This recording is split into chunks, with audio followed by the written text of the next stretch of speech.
বর্ধমান বিশ্ববিদ্যালয়ের অন্তর্গত কালনা কলেজের বিএড বিভাগের চতুর্থ সেমের ছাত্রী আমি দীপা মুখার্জি।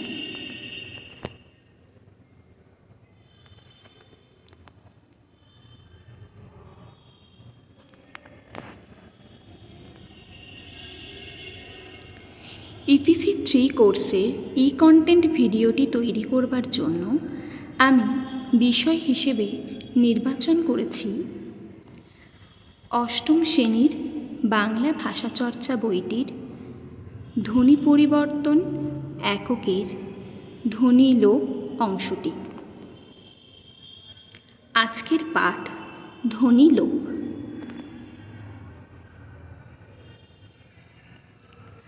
সাধারণত ধ্বনি লোপ বলতে বুঝি কোনো ধ্বনির লোপ হওয়া। স্বরধ্বনিও হতে পারে, ব্যঞ্জনধ্বনিও হতে পারে। তার আগে আমরা ধ্বনি লোপের উদাহরণটা জেনে নিই। ঠাকুরদা নাতনি রুমিকে ডাকলো, আমার নাতনিটা গেল কোথায়? এখানে এই নাতনি শব্দটির আসল উচ্চারণ হলো নাতিনি। নাতিনি থেকে নাতনি এসেছে।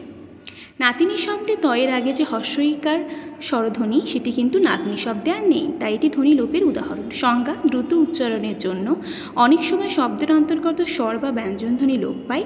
ধ্বনি পরিবর্তনের এই প্রক্রিয়াকে ধ্বনি লোপ বলা হয়। ধ্বনি লোপের আবার শ্রেণীবিভাগ আছে: স্বরধ্বনি লোপ, ব্যঞ্জনধ্বনি লোপ। স্বরধ্বনি লোপ কি?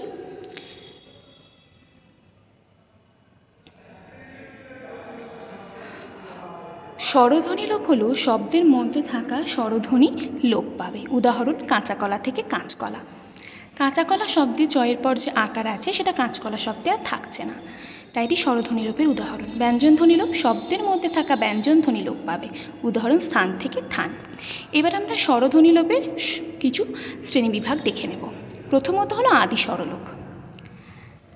আদি স্বরলোপের উদাহরণ হলো অলাবু থেকে অলাউ থেকে লাউ, এখানে আদিতে থাকা অ স্বরধ্বনি লোপ পাচ্ছে। আবার অতসী থেকে তিসি, এখানেও আদিতে থাকা অ স্বরধ্বনি লোপ পাচ্ছে।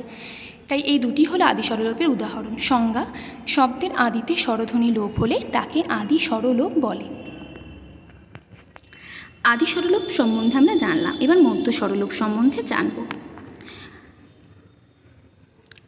মধ্য স্বরলোপের উদাহরণ হলো জানালা থেকে জানলা, নারিকেল থেকে নারকেল।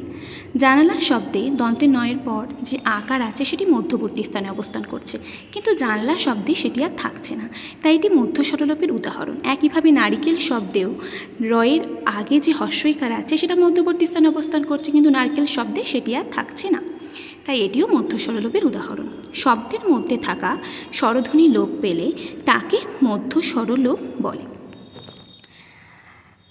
স্বরধ্বনির লোপের এই দুটি শ্রেণীবিভাগ ছাড়াও আরও একটি আছে, সেটি হলো অন্তঃস্বরলোপ। অন্তঃস্বরলোপের উদাহরণ কি হবে? রাত্রি থেকে রাতি থেকে রাত, ভক্ত থেকে ভত্ত থেকে ভাত। রাতি থেকে রাতে আসার সময় রাতিতে তয়ের আগে যে হস্যইকার আছে সেটা রাত শব্দে আর থাকছে না, তাই এটি অন্তঃস্বরলোপের উদাহরণ, যেহেতু সেটি অন্তে ছিল। ভত্ত থেকে ভাতে আসার সময় ভত্ত শব্দের পর যে অস্বরধ্বনি ছিল সেটি আর ভাতে নেই, তাই এটি অন্তঃস্বরলোপের উদাহরণ। এবার আমরা ব্যঞ্জন ধ্বনি লোপের কিছু শ্রেণীবিভাগ দেখব। প্রথমত হলো আদি ব্যঞ্জন লোপ।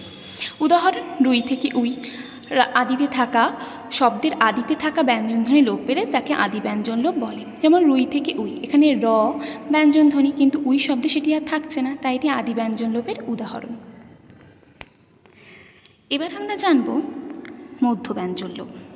মধ্য ব্যঞ্জন লোপের কিছু উদাহরণ আছে, সেই উদাহরণগুলো এবার আমরা দেখে নিই। ফাল্গুন থেকে ফাগুন, আর হলো কার্পাস থেকে কাপাস। এখানে ফাল্গুন শব্দে মধ্যবর্তী ল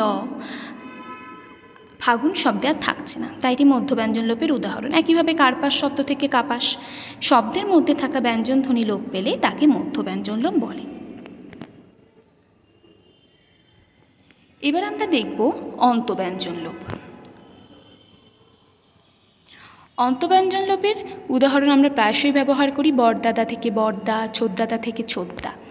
বরদাদা শব্দটির শেষে থাকা দ ব্যঞ্জন ধ্বনি বরদা শব্দে আর থাকছে না, তাই এটি অন্তব্যঞ্জন লোপের উদাহরণ। একইভাবে ছোটদাদা শব্দটি শেষে থাকা দ ব্যঞ্জন ধ্বনি আর ছোটদা শব্দে থাকছে না, এটি অন্তব্যঞ্জন লোপের উদাহরণ। শব্দের শেষে থাকা ব্যঞ্জন ধ্বনি লোপ পেলে তাকে অন্তব্যঞ্জন লোপ বলে। এতক্ষণ আমরা জানলাম তাহলে ধ্বনি লোপ কী, ধ্বনি লোপের শ্রেণীবিভাগ কী, স্বরধ্বনি লোপের শ্রেণীবিভাগ এবং ব্যঞ্জন ধ্বনি লোপের শ্রেণীবিভাগ। আমরা চেষ্টা করব আমাদের প্রতিদিনের ভাষা ব্যবহারে যেভাবে আমরা ধ্বনিলোপ ব্যবহার করে থাকি সেগুলো যেন আমরা সংগ্রহ করে রাখতে পারি। ধন্যবাদ।